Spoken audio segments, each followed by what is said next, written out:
Hey, welcome to Page Break. I'm your host, Brian McClellan, coming to you on a weirdly wet day in the high desert mountains of Utah. Today's guest is Twitch streamer, YouTuber, performer, professional tabletop roleplayer, and all-around content creator, Mark Hulmes. Mark is the creator of the very successful Dungeons & Dragons Twitch show, HighRollers, and has had numerous guest spots as both a player and dungeon master on shows all over the internet, including Critical Role. Mark and I talk about his career, the state of role-playing when we grew up versus where it is today, building a positive interactive community, and managing players as a game master. Enjoy my conversation with Mark Hulmes.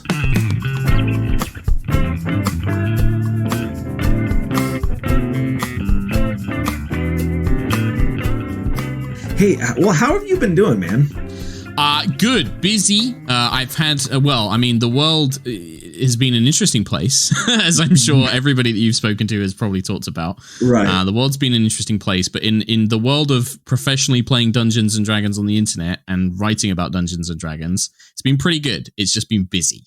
People like entertainment, so I've been doing a lot of stuff. I think especially since the last time we spoke, because I think we've not had a chance to catch up in a good long time. So yeah, that's part of why I wanted to ask you on, is just to get to chat, man. Yeah. That's the nice thing of being a podcast host, right? You just get to invite your friends and talk about all the cool nerdy stuff that you like. So that's literally what I've been doing. It's a good time. What do you think that kind of the pandemic and people generally being inside a lot more is causing kind of more demand for the kind of content you create?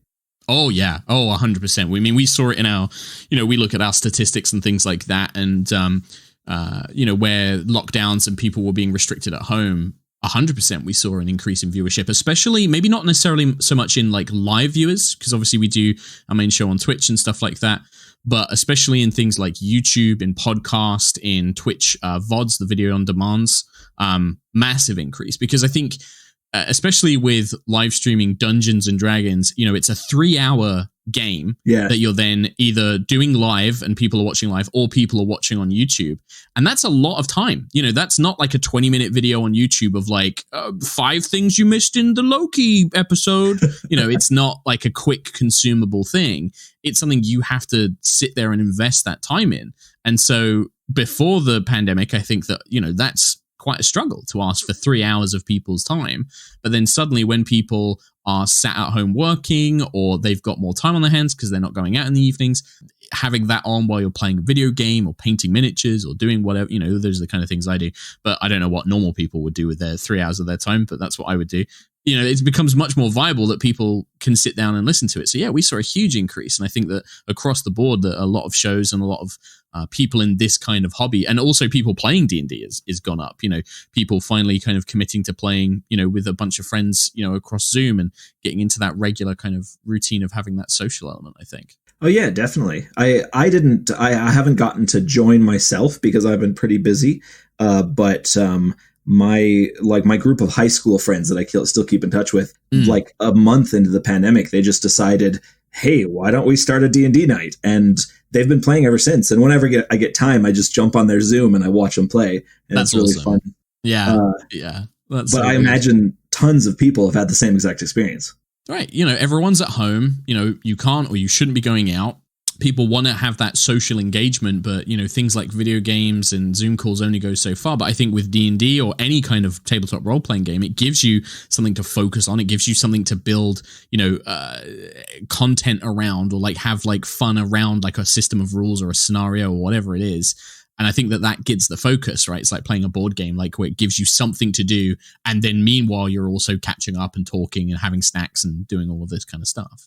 So I think that it's been a huge help for a lot of people. Yeah, because it's like a long form collaborative storytelling, but also a social engagement. Yeah, 100%. Yeah, that's like what I've always loved about it, is it's the combination of two things. And I think that one of the big surges in D&D's popularity and tabletop role-playing games in general, I always say D&D, I mean tabletop role-playing games. I think that that's because people have realized, it's not just, there is a social element to it. You can be funny, it can be silly, it can be serious if you want it to be, it can be emotional, it can be ridiculous, it can be all these different things. There's no one right way to do it. The ideas that maybe we were sold growing up of like nerdy guys in basements like going, I cast magic missile at the darkness. It can be that, but it also doesn't have to be that. And I think that people can see that now and they're like, oh, it's kind of cool. And I think people get into it. Right. Because you can, especially now after, it's been kind of in the public consciousness for so long, you can get, a bunch of 40-somethings that, rent a cabin for the weekend and, hang out and play D&D, among other activities. And that's just vacation. Yeah. Yeah. I mean, there's a group I've been speaking to looking at doing some stuff next year where they had that exact scenario. It was a guy who wanted to kind of get together with his old gaming buds, and they rented, a place together, and he was like, oh, this was so much fun. We should do it. Now they do a thing where they rent out an entire castle here in the UK and people buy tickets and they bring in GMs like, professional GMs like myself and others from the US to come and run games in a castle. Yeah. And like that they were saying, like, it's a vacation. Like for some people who just, they don't have the time to play in their regular life, they want to get away and spend a weekend playing D&D in a cool setting. That's what they do. So like, yeah, like, this idea now that the 40-somethings who have got family and kids and are working, having that weekend or that Thursday night where you can just be like, this is game night now. And that's, it's a great way to spend your time. I genuinely think so. Now, you mentioned the way things were sold to us growing up, and I've seen you tweet about this quite a lot. Yeah. So explain that a little bit. What do you mean by that? Well, I guess like the idea for me, I'm 34, so I'm sure that there's some people out there, who are a bit older than me who will kind of say otherwise. But when I was growing up, like especially watching, and again, I'm speaking as somebody in the UK, so that's another thing to keep in mind is my perception of D&D was only through American media. So watching an American sitcom or an American cartoon or something like that. And in those kind of shows, it was always depicted as the sort of more, nerds in a basement playing Dungeons and Dragons kind of thing. Yeah. In the UK, you might have, and this was the case for me, you might have a friend or an older brother or an older sister or an older cousin who played D&D and you saw their books, but you never saw the game. You were never part of it. You didn't know what it was. It was this inferior thing that existed in the comic book shop where you would go and buy Pokemon cards or X-Men comics or whatever it is. It was this other thing that you were kind of aware of but didn't know. And especially for me growing up, I mean, I've been a huge nerd my entire life. My big thing when I was a teenager was Warhammer, was Games Workshop. And I remember going into the Games Workshop and we would talk to the game and I would hear all the older, boys and the staff members talking about D&D, but I didn't know what it was. I didn't know how to play it. And then I eventually got into it. We ended up buying a box set and me and my friends kind of started playing. But when, growing up, like your only perception of it really was this American, to me, it felt very American kind of, nerds in a basement kind of thing. And then I think that like web comics and things like that kind of built on that. And it became a bit of a satire. It became a bit of a kind of like, oh yeah, haha joke. And I think now it's completely dispelled. And I think that kind of idea is long gone out the window for a lot of people. Do you have old friends or family, parents, whatever, who are amused or weirded out by what you do for a living? Yeah, it's funny. So there's a couple of things. So my old gaming group, when I was in school, so high school going into college for US folks, it was high school and then sixth form for us. Me and my friends would play every day. We would finish school, run home, have dinner, run to my friend Dave's, and we would sit there and play D&D for 3-4 hours. And then normally you would come home and you'd do your homework in the 40 minutes before your parents sent you to bed. That was kind of the daily routine, right? So we played so much. And then some of those guys went to university. I went to my first job and we kind of, drifted apart. And now I met up with them again recently. It was at a Comic-Con, London Comic-Con, where I was doing a signing. Yeah. I was doing like a signing of people coming up to like get their DMGs and their players handbook signed. And I met them because they had come down for the day and they met me in the bar afterwards and we just reminisced about the games and they were just saying like, it's so awesome. Like they were so happy and proud and just like, it's so cool that you get to do this now.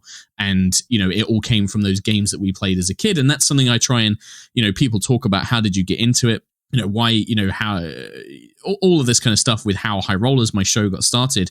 And I kind of always make the point of like the years I spent playing with my friends met a very good opportunity and my experience and skill in theater And those three things are what created the opportunity I'm in today. But it wouldn't have happened if I hadn't spent those every Monday to Friday with my friends in school playing afterwards and just playing the game and having that experience.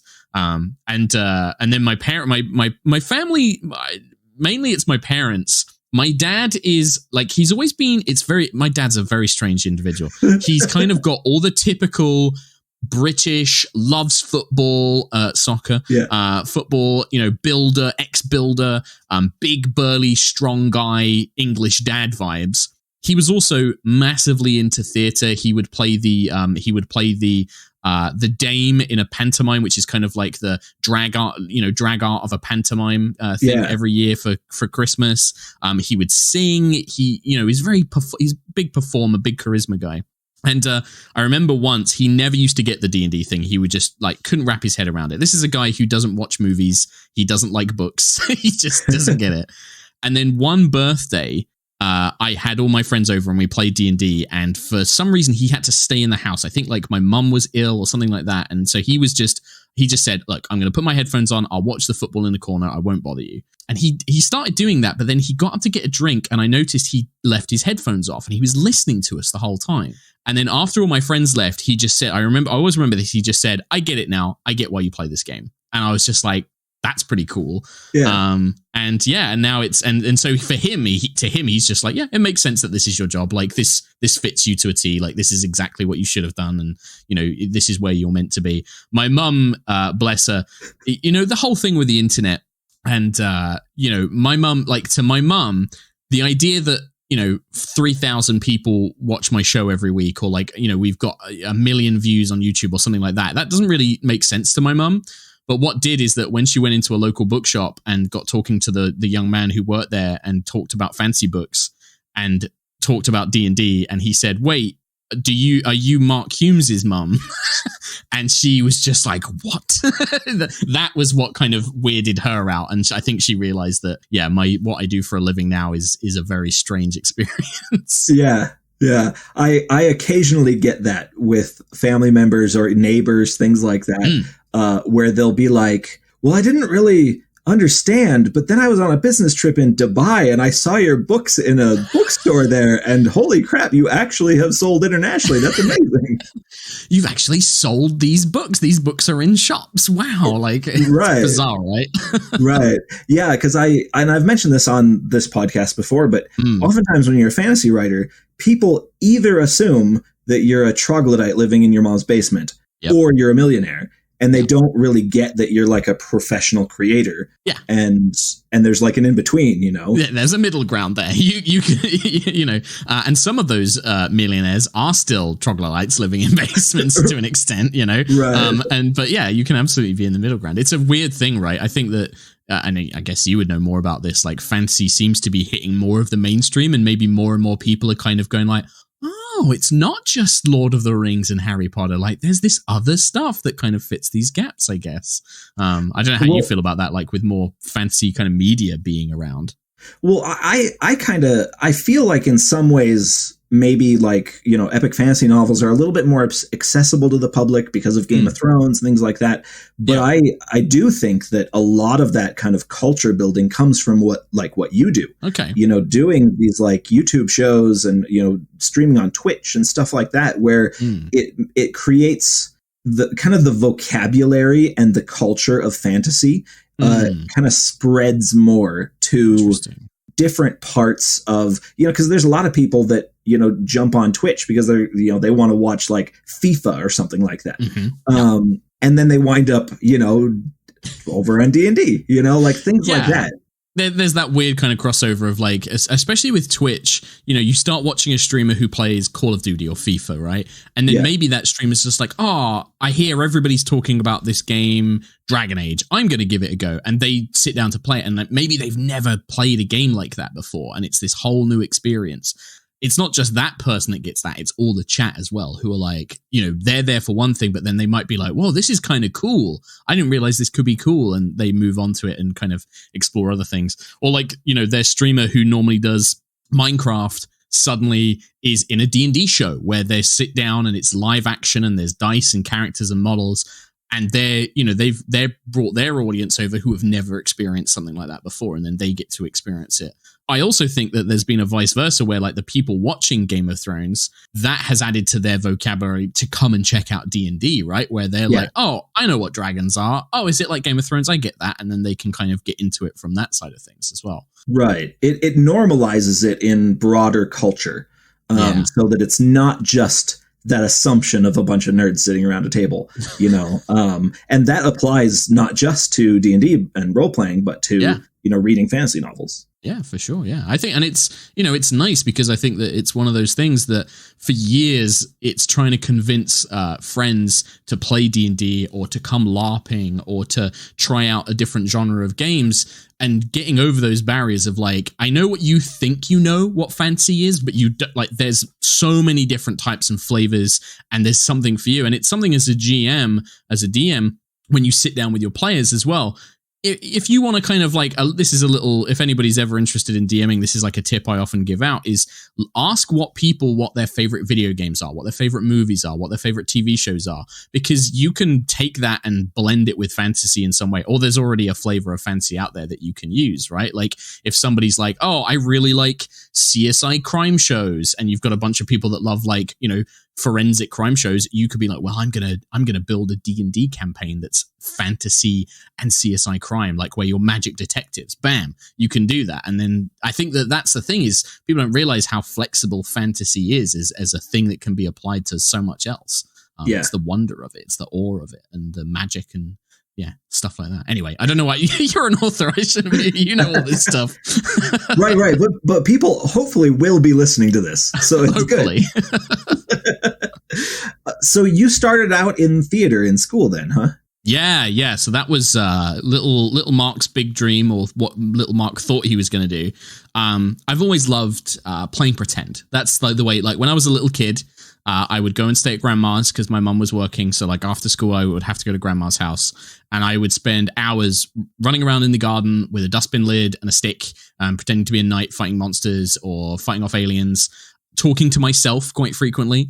So playing pretend really came naturally to me. And then when I started to get into high school and doing things out, clubs and things like that, I think it's one of those things where I had a lot of very positive affirmation from a young age. My drama teacher, my theater teacher, would constantly tell me how amazing. She was like, you're amazing. You're going to be a star. You should do this. This should be what you do as a living. My parents, my dad was very encouraging. They would take me into like the local acting groups, and we would, do that together as a family. My friends were all very much into it as well. I spent a lot of my time with a couple of my friends. We went and did like theater clubs and drama clubs together. And it was just like a huge part of my life. And that was just, when you have so many people telling you that you're good at something and that you should do it, that kind of just becomes what you think you should do, right? And I loved it, and I genuinely love it. I still love it. I love playing pretend. I love pretending to be other characters, thinking about, what they would say and what they would do and stuff like that. But it eventually got to the point where I finished sixth form, which is kind of like college for us.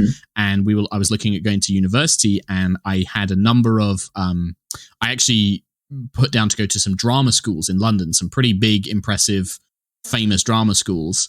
And I applied. I had a tentative acceptance, but it's a lot of money. Like it is the kind of thing where the loans and stuff are very expensive, and my parents would have had to have spent a lot of money to send me there. Yeah. And I just got too scared. I kind of had this realization that I had been a big fish in a very small pond in my little part of the UK. And suddenly I was surrounded by other actors and actresses who had all been told the same things that I had, that you're amazing, you're going to be a star. And I realized that this is a career that is very luck-based. You've got to be the right face in the right place at the right time. And if you're not, you're going to struggle, and you're going to have to, it's going to be a lot of hard work. And I just kind of went, I don't think I can do this. I don't think I can handle it. So I ended up going and working in the video game industry. But I still think that all of those years of the training and the practice and everything else, I wouldn't be where I am today if I didn't have that stuff, because it certainly helped me learn to be a good presenter and a good performer for the camera, which is a huge part of Twitch. Even though our games aren't performative, we just try and treat it like a normal game of D&D. I think that a certain presence and a certain kind of ability to be in character really helps people get invested. So. What did you do in the video game industry? So I started just in customer support. I was very lucky that some friends of mine, some older grown-up friends of mine, were working for a young video game company. They had just started and they were expanding very, very quickly. And they needed a lot of customer support because it was an online game. And they just said, you should come and apply. And so I did. I was like 19 at the time. Yeah. And I traveled up to Cambridge. I stayed at their house. And there's a funny story where they had all gone to work and I was in their apartment. The taxi arrives to take me to the job interview and I'm in my suit and everything else. And they had accidentally locked me in and I didn't have a key to get out.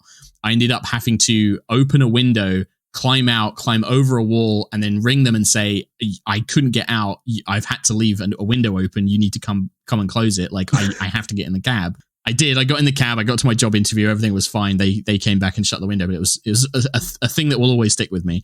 Right.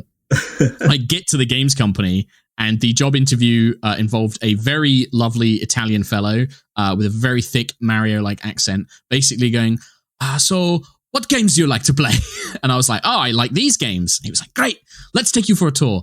Had a tour of the office and he was like, when can you start? And I was just like, next week? And he was just like, brilliant. And then I got a job. And it was because they were so rapidly expanding. They basically just wanted, are you educated? Do you have a passion for video games? Great. We'll teach you everything else you need to know. Right. And I did that for like 6 months. I was in customer services. And I think that being quite creative and being quite charismatic, they were like, hey, you should move into a training team. So I spent some time training newbies that came in with the stuff that I had just all learned. And then eventually it was like, hey, you should go into community management. We think that that's a really good fit for you. And I did that for 8 to 9 years. Where I was social media and community management. And then I kind of went, nah, I don't want to do this anymore. So, yeah. Was leaving that industry because HighRollers had taken off? No. So I left that industry. So it's kind of a double jointed story, really. So I ended up, I attempted to work in London as an actor and a voiceover for a year. Mm-hmm. So I was like, you know what? I never gave this a go as a kid. I'm going to try and do it. And I loved voiceover and I love voice acting. And so I tried to do that for a year. Very, very unsuccessful. I was unemployed for most of it. I had one good paying job, which was to do a furniture store sale advert on the radio. That was my one thing that I did. So it didn't go very well. So I ended up going back into computer games and community management. Did that for a few more years. And then my fiance, Nina, she is an illustrator who worked for a YouTube network called the Yogscast. Mm-hmm. And she was happily working with them and doing stuff with them. And I would watch I would watch everything they were doing as a company. And I was like, man, they don't have anybody doing community management. They don't have anybody doing social media. I really feel they should. I really feel like, I could add a lot of value to this company. And I was still working on a game to be launched at the time, but I went down to Bristol where the Yogscast were, and I arranged a meeting with the CEO and the owner of the company. And I said, look, I just want to come in and just tell you some things you guys should change and you should do better. Mm-hmm. And they were like, well, sure. Okay. Yeah. You know your stuff. You've been doing this a long time. Sure. Come in and talk to us. So I went in and I had like a full presentation and I sat down. It was like a 40-minute presentation of going through some do's and don'ts. And at the end of it, the owner basically said, so what I'm getting from this is that basically we should hire you to do this stuff for us. And I was like, well, I mean, that would make it a lot easier. Yeah, that would certainly be that'd be a good way to do it. And he was just like, well, when would you want to start? And I was just like, well, I mean, yeah, yep. And then that was that. So I ended up coming working for those guys. And then it was part of that an opportunity came up to do a streaming slot. Mm-hmm. And I'd done some D&D stuff for charity with them before. We'd done some stuff where they do a big charity fundraiser called the Jingle Jam every Christmas. And they asked me to do some D&D stuff there when it went well. So they were like, hey, would you want to do like a regular D&D show kind of thing? Because Critical Role at this point had just taken off. Critical Role had just started. It was doing really well with Geek and Sundry. I had been watching it and some of my friends in the company had been watching it. And so we were like, man, we'd love to do something like that. So we pitched it. We thought that HighRollers would be 4-6 weeks and then people wouldn't be watching it. We thought that we'll get like a few hundred people watching it and then in 6 weeks time, it will probably not be worth doing anymore. We were very wrong, thankfully.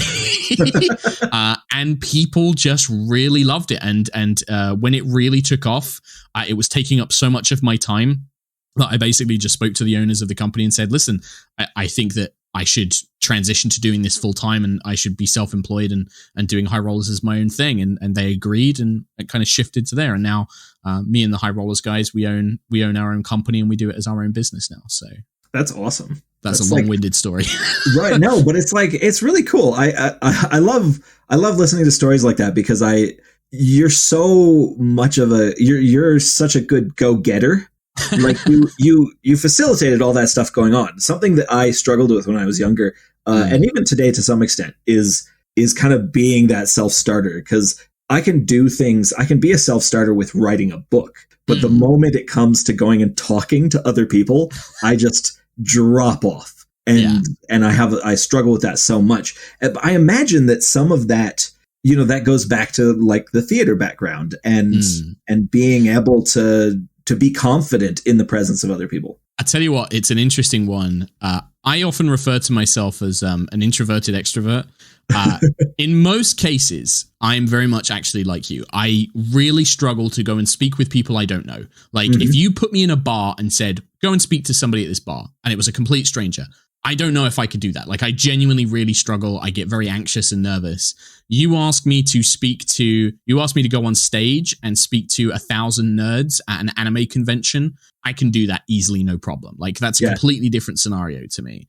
When it comes to, and so the theater background's, so that's where that works. Like you can put me on stage or put me on camera and I can do pretty much anything. You asked teenage Mark to go and speak to the girl that he fancied. Couldn't do it in the slightest. Yeah. You asked me to go and speak to my boss about a problem I was having at work. I couldn't do it. The reason that I think a lot of that stuff ended up happening was I was very unhappy in my job in the games industry. I just really was quite depressed and miserable, and I was desperate for a way out. And so that desperation was like, well, maybe I should just go and speak to these guys, and maybe something can happen from there. And that kind of happened from that, because and I think it's really difficult, because I think it's so easy to look at YouTubers and Twitch streamers and assume that confidence is there, right? Because they've got to be able to do that stuff. But it's such a weird thing. I've met so many other streamers who you see them on camera, or you do an interview with them, or you do a show with them, and they're bubbly and chatty and super excited. And then afterwards, they're just like a nervous wreck. And they're just, they're just like, oh man, I hope that was okay. Like, I'm so sorry if I was like awkward and stuff like that. And you're just like, no, are you kidding? You're amazing. And it's just this weird thing, I think, with performance and being a performer and stuff. I think it definitely helps in certain scenarios. I can talk for England in a podcast and stuff like that. But other situations, it completely crumbles. Watching you do what you do with being a dungeon master on screen, I'm amazed by all the different jobs that entails, because you think about, like, most content providers, maybe traditional content providers, like, I'm thinking specifically like comedians and things, they have someone else writing for them. And so, like, if they're on screen, they're probably just performing something else that was prepared for them by someone else. They've got their job is to be on screen and to do and to talk and be the fancy face. But you also are kind of a director of all these other people. You're also the content provider, because you've got to plan the campaign. There's just so much going on there. How do you juggle that? I think rather than a director, it feels more like a kindergarten teacher or a sheep herder sometimes with other players. I think we've been very lucky with HighRollers. When we sat down to do the first few episodes, and it's been my philosophy since we started the show, I try not to treat it like a show. I try and treat it like I am playing D&D with my friends, but we're going to put some cameras on and we're going to record it. I don't change the content. I don't try and manipulate the content to make it more dramatic, or make sure, like, right at 2.5 hours, I've got to make sure that we have this epic story beat so that people are hooked, and before, blah, blah, and I've got to have I try not to do that. Yeah. I think that over the last sort of 5 years, I've kind of gotten just a natural feel for like our sessions of like, I can tell they're getting excited and now I'm going to reveal the big thing for them and stuff like that. But that's more of like a me with my friends kind of vibe. I think that definitely being a DM is, so who is it? I think it was, might have been some of the Penny Arcade guys or Chris Perkins from Wizard of the Coast D&D who talked about DMing being like being a chef. It's not just you're cooking the meal. You've got to plan the menu. You've got to arrange the seating. You've got to decorate the restaurant. You've got to source all the ingredients. You've got to kind of do all that stuff. And I like that thing because the chef is ultimately still doing all of those things for one task, which is to provide this great meal, or in a DM's case, a great game. But those are all different components and parts of it, and kind of bringing all that stuff together. But it's also very rewarding. I imagine it's the same way for an author, right? Like you guys spend the time, you do the world building, you do the character planning and everything else, and then it's kind of letting the story run its course and seeing how everything comes together. And I kind of think it's kind of in the same way. And then it's just that the presenting, rather than being through prose, is done through speech and doing the on-camera stuff.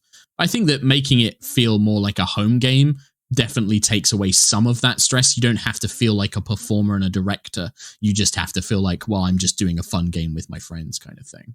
Do you find you worry about the performance aspect at all? I don't worry so much about the performance aspect of it. I think maybe that's just because of, again, years of doing it and all the theater background. What I often will worry about more is this fun for the players?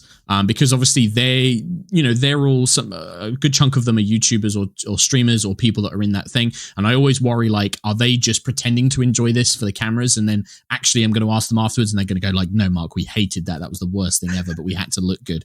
So like, that's a constant worry, is like, oh God, are they actually having fun? Are they enjoying it? Same with the audience. Like, is this fun for the audience? Like, are they actually enjoying what I'm doing? It's kind of worrying about like, oh, did they like their food kind of thing? Right. And then it's also one of the things that has definitely developed, and it's not so much a worry, but it is a kind of thing at the back of my mind, is playing D&D on your own with your friends. You never have to worry about 2,000 people pointing out rules that you've gotten wrong. And that's like a big thing. The amount of times where, you'll check the YouTube comments and somebody will be like, oh, on the third round of combat at 1 hour, 16 minutes in, you used an extra reaction that you wouldn't have had because the monster hadn't had its turn again. And that meant that this player got downed and that they shouldn't have. And that meant, and it's just like, yeah, okay, it happens. Right. But that is the thing that, like, you have to be very on it because people will be tracking everything that you do. And you've got to make sure that, like, you get it right. Because if you don't, somebody will let you know you didn't. Well, and in that format, like the kind of, the famous YouTube comment section, it encourages almost that sort of, almost the pile on, like, haha, you got it wrong. Yeah. Because when you write books, like, it's often, I'll get like 8 emails about the same typo. Yeah. But those people all had to kind of put a little bit extra effort in. They had to go to my website and go to my email form and they had to send me an email about it rather than just click on something and then type out something angrily, Yeah. And, I think we've managed to do a good job of cultivating. The way I always try and put it across is like, I am more than happy for people to correct stuff that I get wrong, as long as it's polite and it's constructive. Mm-hmm. Like if somebody says, hey man, just to check, this rule works this way, or actually this spell doesn't work the way you think it does. This is referred to in this, like, rules article that was posted or whatever. Just wanted to check and make sure that you knew that and blah, blah, blah. It was just an honest mistake. That I've got no problem with. Like, it's when people try and do stuff like they try and tell the player that they're playing the character wrong. Oh, that's not what an elf is supposed to be like. Oh, that's why is the warlock using this spell instead of that spell? I'm like, come on, guys. That's the stuff where I'm like, ugh, roll my eyes. But people like genuinely just correcting a mistake or offering constructive feedback, like, oh, I wish that this had happened instead of this, or I think it would have been fairer to do that. Oh, that's fine. I've got no problem with that. But yeah, I imagine like the 8 typos in a book, it's kind of the same thing when somebody points out that, you got a spell, you did the fireball damage wrong. It's like just reply after reply of it. You're like, yeah, okay. Right.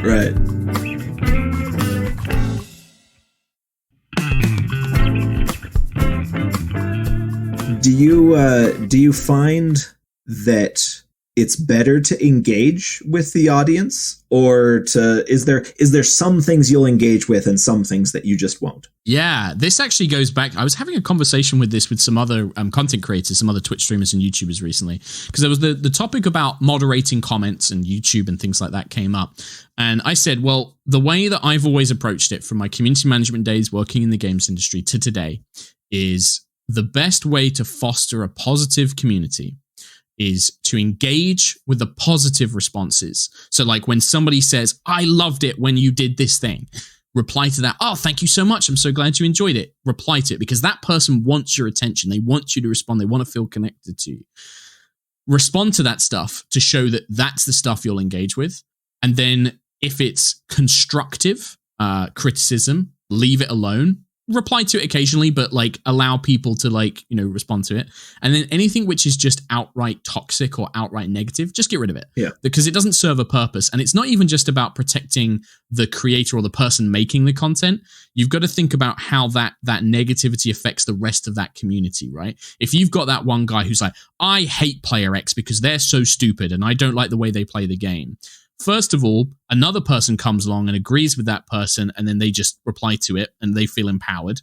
But also, the person who likes player X now feels like, they feel like they have to argue with it. You then get, an argument thread or whatever. Whereas if you just respond to the person who's like, I love player X, I love the way they did this. And you're like, oh, thank you so much. That's awesome. That goes to the top. That's what people see. They engage with that instead. So I always feel that like engaging with positivity, allowing constructive criticism, even if you disagree with it, but allowing it and maybe engaging with it. But then just getting rid of anything which is purely negative or toxic. Some people will say things like, don't read the comments. I'm like, well, that's okay for you. Like, that's a great way to protect your own self and your own mental health. But have a think about how that might affect the knock-on community, how that might make new viewers. Like if a new viewer comes to the video and the first comment they see is somebody just being a complete insert word here, that's going to put them off that community. And instead, if they come and see a really cool, positive thing or like a discussion about something and they see the creator engaging with that, that's going to make them much more likely to be like, this is a cool community. I want to be part of that. Yeah. That's long-winded answer.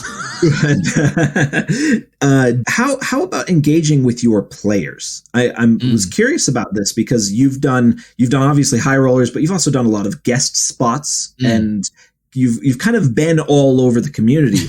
And I'm curious how you deal with giving all of the different players, especially because this is in some ways performative and there are watchers.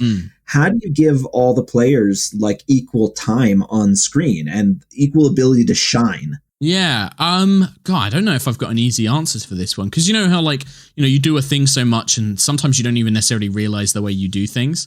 I think the big one for me is things like one shots or like guests is easy because if you have like a regular campaign going that you're playing week to week and then you bring in a guest, every player at that table is normally be like absolutely focus on the guest, give them that spotlight because they're only here for a short time. Yeah. So that's kind of easy to do. You can focus on that. And likewise, if you're doing a one shot with a bunch of guest players, I've done these for like charity games and things like that. Normally you're creating a scenario that is designed to basically make that particular those characters are going to have clear moments to shine in that, because you want to kind of, if it's like a 2-3 hour game, you want to bake that into the game itself, into the narrative, and make sure that like, right, I've got a barbarian, so I'm going to put in a big tough enemy that they want to fight. I've got a wizard, so I'm going to put in a magical puzzle that they can feel clever if they solve. You want to kind of put these things in so that those players feel super engaged. With a longer running campaign, I've always taken the approach of if a player takes the time to write that backstory, I will seed that backstory into whatever plans I want to do. And I think that this is a big thing with new DMs and new games masters for things like Dungeons and Dragons. The DM isn't the one who gets to decide all the story. Mm-hmm. The DM can have a story they want to tell, and that's totally fine, and that's fun for them, but it shouldn't be the only story being told, right?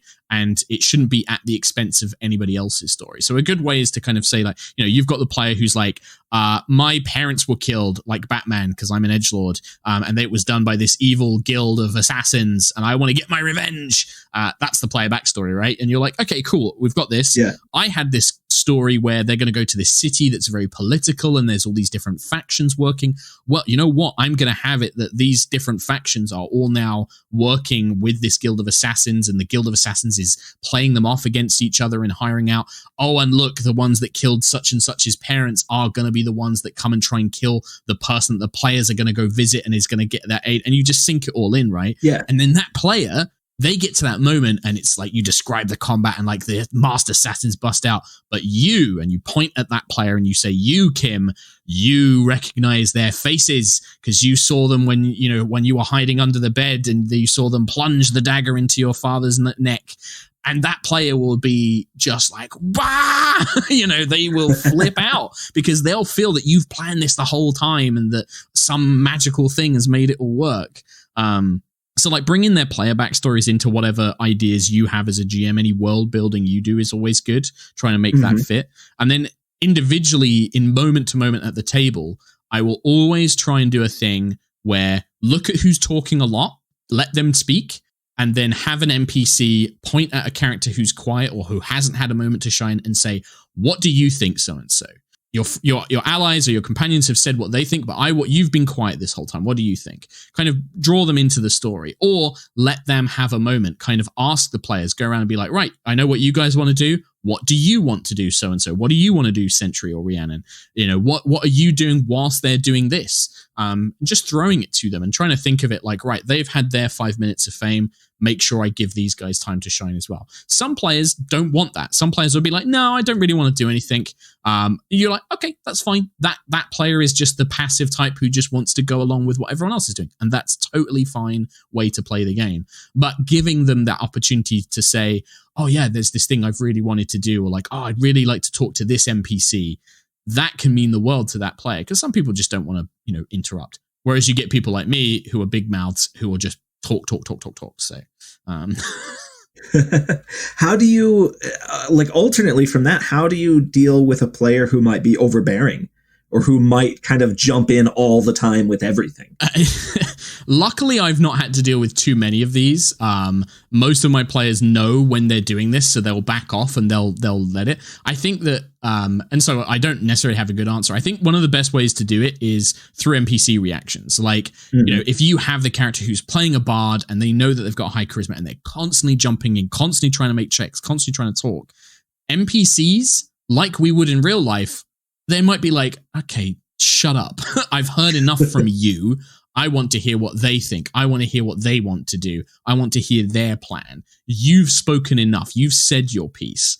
And I think that that's also a thing where you have to have that out of game conversation where you kind of say, hey man, look, I know you really like doing the whole charisma talking thing, but the others aren't really getting a chance to speak. Can you just, ask them what they think, get them involved? Because sometimes those players are just excited and they just really love the world and they love interacting. And they don't realize that they're taking those moments away from others. Likewise, you can sometimes have players who are quite shy and introverted who struggle to know when to speak. So trying to match those two up and say, listen, so-and-so is really struggling to get into it. Maybe you could help them. Maybe you could start asking what their character thinks, like use that as an opportunity to have a conversation with them rather than with the NPC. And that can create a great moment and help bring that other person out of their shell as well. Yeah, I find that in this sort of setting, most people don't do those kind of things in bad faith. Yeah. They're not trying to be bullies or be, the star. They just are reacting instinctively. Yeah. Yeah, and it's excitement, right? Like, it's like, I'm having such a good time. Like, I do that, and it's something that I've recognized.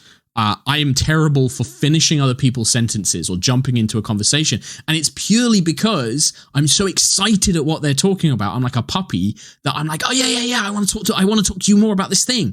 You talk about a thing that you've done as a way to kind of say, look, I'm excited about the same thing you are. Not realizing that sometimes you come across incredibly rude when you do it. And so, yeah. And I do the exact same thing, and I never realize it until a long time later. And then I'm like, until afterwards, and you're like, oh, no. I can't believe I did that. Yeah. I'm sure that we've probably done that to each other. Like when you came and we showed you around, I'm sure I've done that to you, and you've probably done that to us. Oh, yeah, probably. No, actually, that was very fun. That was like 4 or 5 years now. A long time ago, yeah. It's been a while. Yeah. But you guys gave me a tour of the whole building. Are you still working out of the same building? Well, so the Hat Films, Alex and Chris still do stuff. Obviously, with the lockdown, like most of us aren't using the studio. With HighRollers, since the pandemic, we've moved pretty much everything to online now. So we've been doing everything over Roll20, which is a service for playing D&D online with everybody with webcams and microphones at home. And we found a really good way to do it. We've found really good software where it's not too delayed and the quality's still nice and high. So we've just been continuing to do that. We might go back to the studio for a few episodes because I really miss playing in person. I much prefer being at a table with miniatures and dice and stuff like that. But at the same time, it's quite easier doing it online. It's a lot easier in terms of production. It's a lot easier in terms of people's lives. But yeah, the Yogscast is still in the same building and in the place. We still live in Bristol. We still, hang out and stuff like that. Yeah. What other projects do you have going on besides the main core, I assume, is HighRollers? Yeah, HighRollers is like my big business. So I say mine. It's like I always feel like the kind of dad of HighRollers. Like it's your baby, it's my baby, 100%. Right. And the others all work super hard on it. Not to diminish anything they do, but I think because like I was there at the start, kind of pitching it, I've always felt so protective of it. But yeah, it's HighRollers is the big project, but I've started doing quite a lot of my own stuff as well. So I actually wrote my first official D&D adventure this year that was published in the D&D book Candlekeep Mysteries, which is like an anthology of short adventures by 17 different writers and designers. So that was like a big project that I've done recently, like formally writing a published D&D adventure. I have a Patreon where I upload like custom D&D content, new classes and monsters and things like that. I upload there too. I now DM a separate game called Knights of Evening Star, which is on the Wizards Twitch channel. So it's like an official sponsored Twitch D&D show with some very good friends of mine. That's kind of like a kingdom management, knights and wizards kind of game that we do. And then the other thing is, that's kind of like business wise, that's most of my time. We do a lot of sponsored stuff with HighRollers, so I'm often in a lot of meetings to plan sponsored deals. We've done some stuff with Cyberpunk and Biomutant. We've done some really cool one-shots. We've got some more stuff in the works that I can't talk about yet, but we've got a bunch of cool stuff kind of planned on that. So that takes up a lot of my time. And then when I have free time, that's kind of all the work stuff I do because that's enough. And then free time wise, it's at the moment I'm in a big Warhammer 40,000 and Warhammer kick. So I've been painting a lot of miniatures. I do the occasional little bit of cosplay and LARPing as well. It's like a big hobby of mine. But yeah, and I think the next big project, like business project, is I kind of want to start stepping into your world a little bit. And I think that that's like my next steps is to kind of work into writing. I've had 3 story ideas since I was, in my 20s that I've had tinkering around, and I'm finally sitting down and starting to write those out. And I'm sure it'll be many, many years before they're anywhere near. But I think that's where I kind of want to go. I think that all the D&D stuff has been a good foundation. Hopefully that continues for many, many years. But all the world building and planning and stuff like that, I'm hoping will be a nice little stepping stone into the next thing that I want to do. So yeah, that's very cool. I've talked with a couple of different artistic people for this podcast about how people who write and create stuff like that, they always want the grass is always greener. They always want to be writing in a different type of thing. Like I talked to Joe Malozzi about writing in TV, because I think that's super fascinating. And he's kind of like, it's my job. Yeah, right. And it's kind of like how everybody who does this always wants to do the other type of thing within the same world, And and it's that thing of like, I don't want to stop doing what I'm doing, but I think I've been reading fantasy books my entire life. I think that they've always been something that I've had a passion for and I've wanted to do. And again, it's that positive reinforcement thing of when you have a stream, when you have a really successful D&D show and everybody is constantly telling you how much they love your stories, people are asking you to write a campaign book or write a novel, or I would read anything you wrote, Mark. You should do this. I'm like, oh God, I feel like I should now. Like you telling me this, like you've given me hope that I could. So, it kind of pushes you a little bit. And I feel like that's definitely something I would like to do. At least kind of bucket list item, get one story down. Yeah. Do you find yourself dealing with creative burnout? Because like my creative burnout kind of tends to be very quiet because I'm not producing content every week. I'm writing a novel that will come out in a year or two. And if I burn out, I can quietly slink off of Twitter and just take 3 weeks off. Yeah. And nobody even notices. Nobody cares. You just play Civ and RimWorld. Right, exactly. But you're creating content every week. Does that, how do you kind of deal with it when you're feeling overwhelmed? It's funny. It's I'm actually getting to the first burnout I've ever had now. So I'm actually at that stage where for the first time in 5 years, I hate the feeling that what I do is routine, because it shouldn't be, because it's this amazing job, an amazing opportunity, and a great thing I get to do. But having done it for so long, producing content every week, we do occasionally have like weeks where we'll take off or we'll go on vacation or things like that. But with the pandemic, we've not really been able to do that because there's not been anywhere to go or other things to occupy us. So it's been like pretty consistent for sort of like the last, nearly year and a half, year and a bit. And I'm finding at the point where it's just become a bit routine, and creatively, I'm certainly burnt out. I think as well with D&D, if those listening who aren't familiar, normally you play through what's called a campaign, which is a long period of time. You're playing for our current second campaign, Erois, that we've been playing. We've been doing it for 3 years. Same story, same characters, same world. Every week you play and you just build on it. And after 3 years, the players are all very high level. They're doing really cool, epic stuff.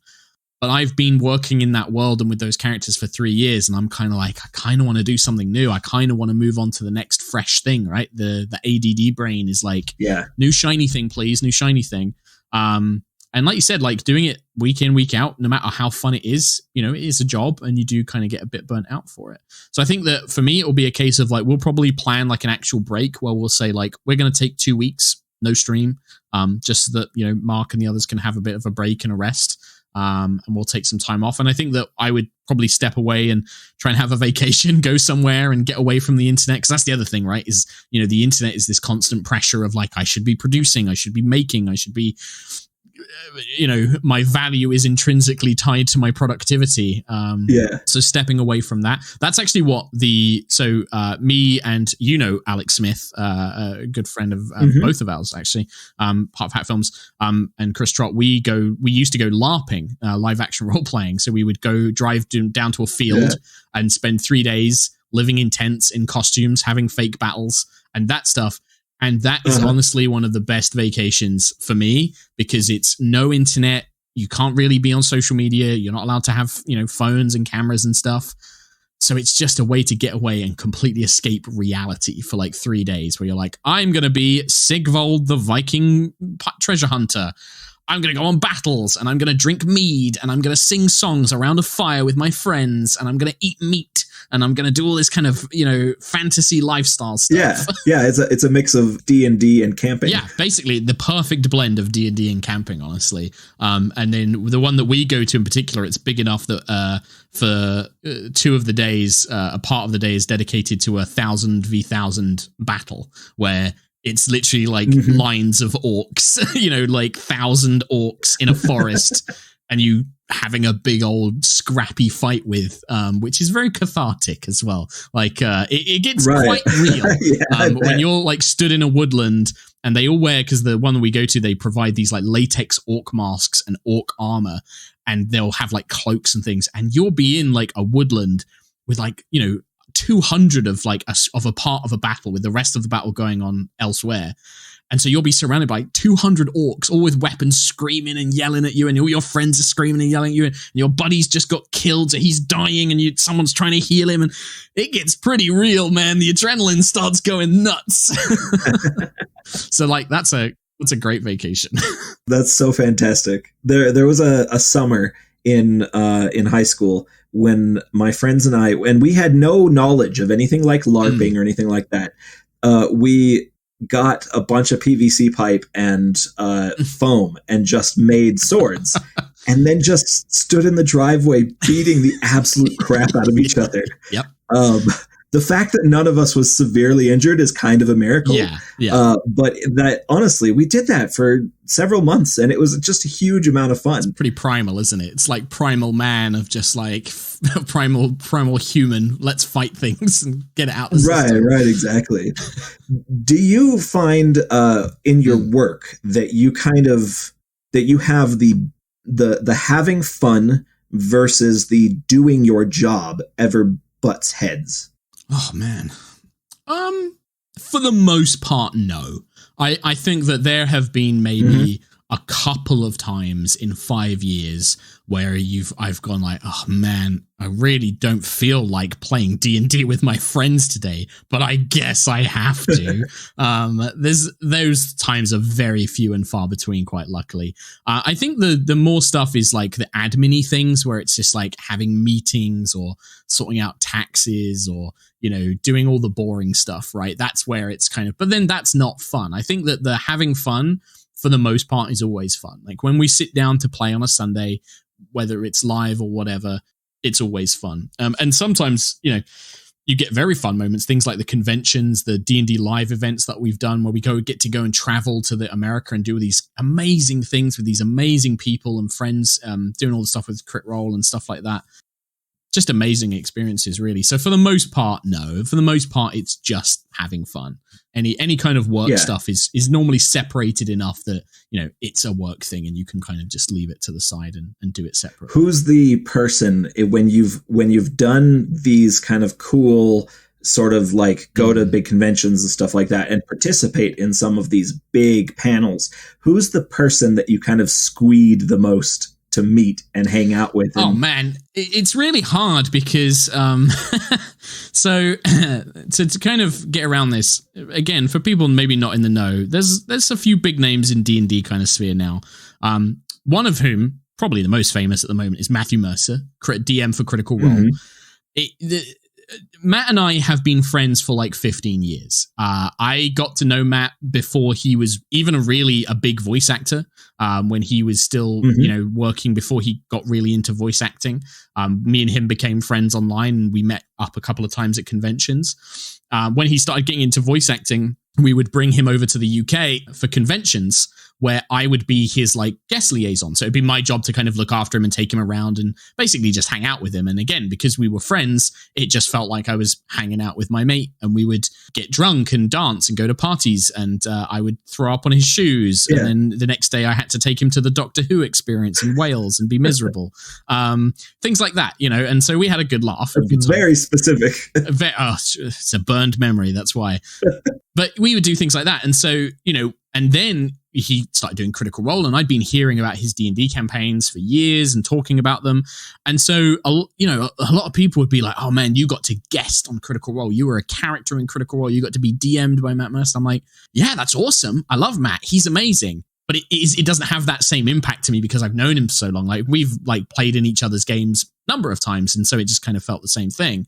Yeah. However, he is eternally going to be the guy I look up to. He's like a big brother to me. So like, I will always look up to him. I'll always be marveled and amazed at the stuff he does. And when he, joins us for things that we do, it's like having your big brother there. You're like, yeah, big brother's here.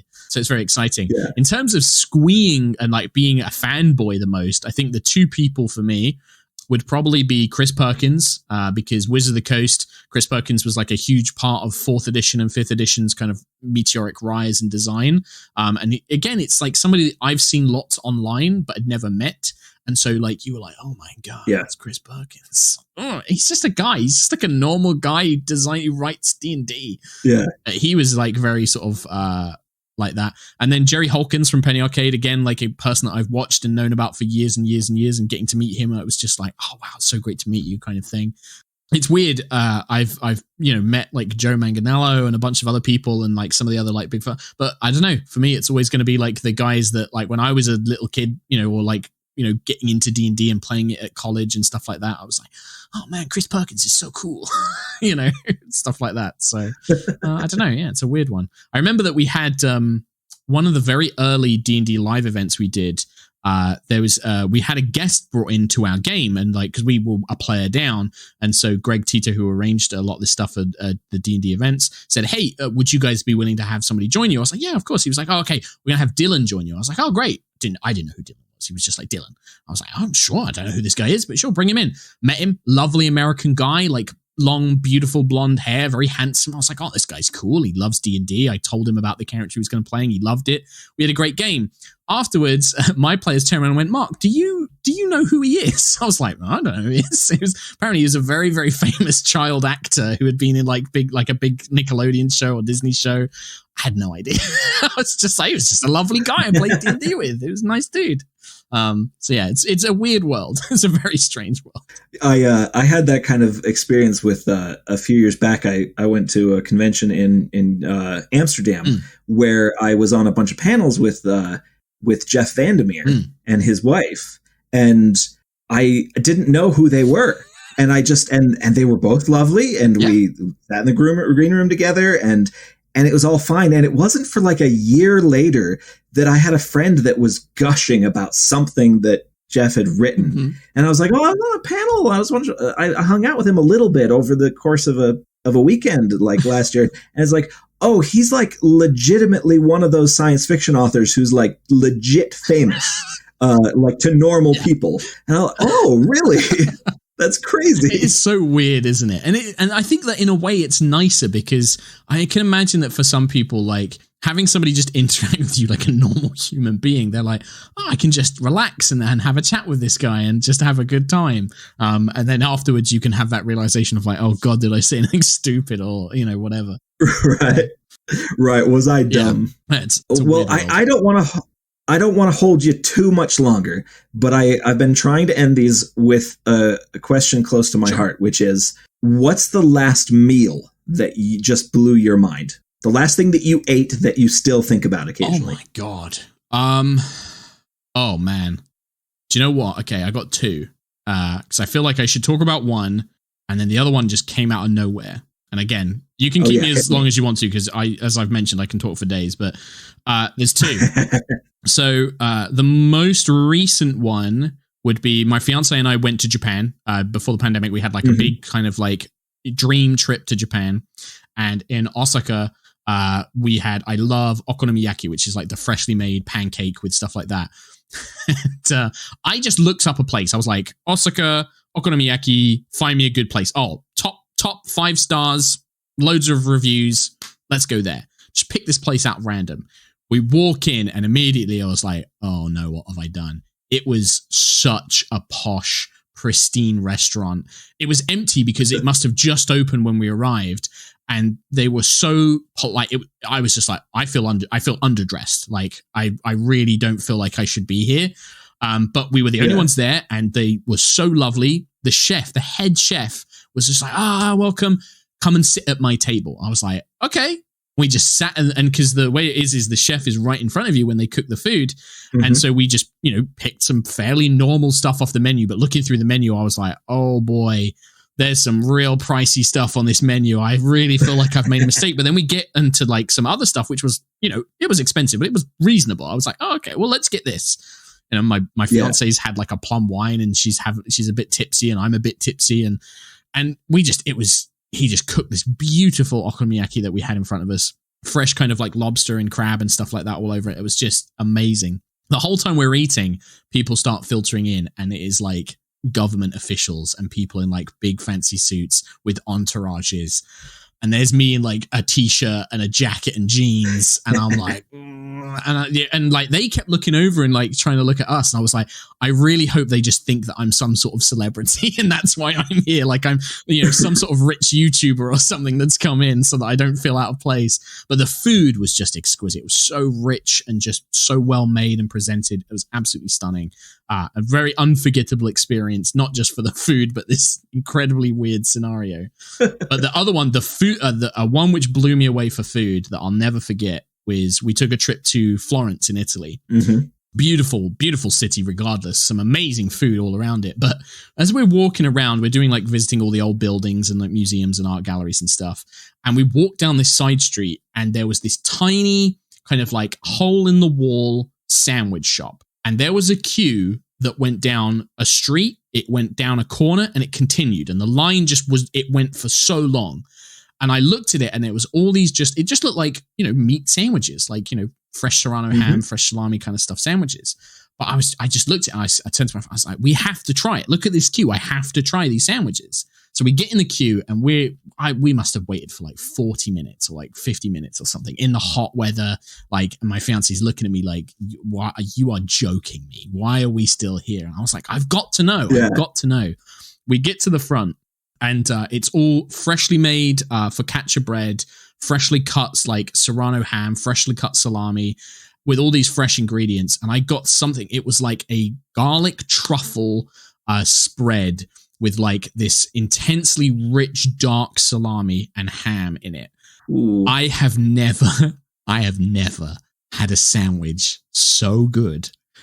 I dreamt about that sandwich to the point where every day after this one sandwich, I was like, I've got to go back. I went back every day. Yeah. It was like €5. It was so cheap, but I've never had anything so good.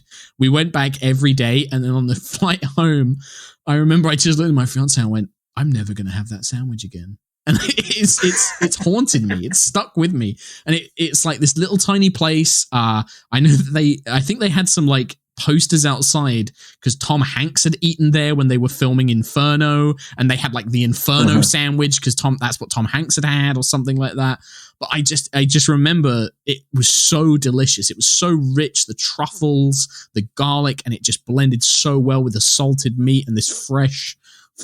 Just thinking about it now, I want it again. Oh man, we had planned a 2-week trip to Italy with a bunch of my friends, and then the pandemic hit, and so we didn't get to go. But if at some point we're going to replan that, I'm going to message you and I'm going to ask what that sandwich place was. 100% message me. I will link you to it. I will never forget it. And the nice thing is it's right near all the big nice buildings in Florence as well. So you can go to like the Duomo, and then you go to I can't remember the other one that we went to, but it's right near there. Florence is honestly one of the best cities I've ever visited. Walking around it, I was like, oh, this is amazing. I just loved it so much. And greatest sandwich ever in the world right there. That's fantastic. Do you guys do you have good Italian delis in the UK? No. Well, I think if you go to the right places, in Bristol where I am, there is one good place, but it's kind of a little bit out of the ways for us. If you go to somewhere like London, I'm sure that you can get some really good places there. But I love Italian food. Like Italian food and Japanese food are like my two favorite cuisines. And so, yeah, they really stuck out. But like an Italian meat sandwich, oh, I just love it so much. That's so good. Where I grew up in Ohio, we had pretty solid Italian food. Yeah. Good delis, good bakeries, good stuff. And Utah, where I'm at now, does not have good Italian food. And it's a little sad. Yeah. Well, and you're big into your barbecues and your meats, right? Like I know that's your big thing. Yeah. I see you posting your grills and your smoked joints on smoked meat joints on Twitter. They look so delicious. That's what I've been trying to get good at cooking myself. You know, someday I will move on from smoked foods and try to get into a different type of cuisine, but it's kind of like a really good entry level sort of thing to get good at. No. Oh man, so good. I mean, I do love like barbecue and smoked food in the US as well. Like really good US barbecue is probably my third. If it's Italian, Japanese, really good US barbecue. I'm like, so good. Because we don't get that here. I tell you that. I am not a fan of my country's cuisine. That's at the bottom of my list is English food. I'm like, get out. Fish and chips is possible. Anything else, meh.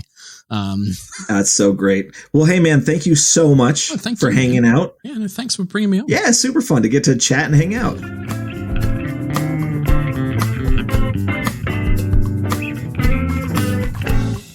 That was content creator Mark Hulmes. Thanks again to Mark for taking the time to sit down and chat. You can find links to Mark's social media and to HighRollers down in the show notes. You can find me, as always, at brianmcclellan.com. Special thanks to James Sutter for music and Tom Bishop for production. If you'd like to support the podcast, head on over to patreon.com/pagebreak or buy my books in ebook, paperback, or audio. Don't forget to like and subscribe.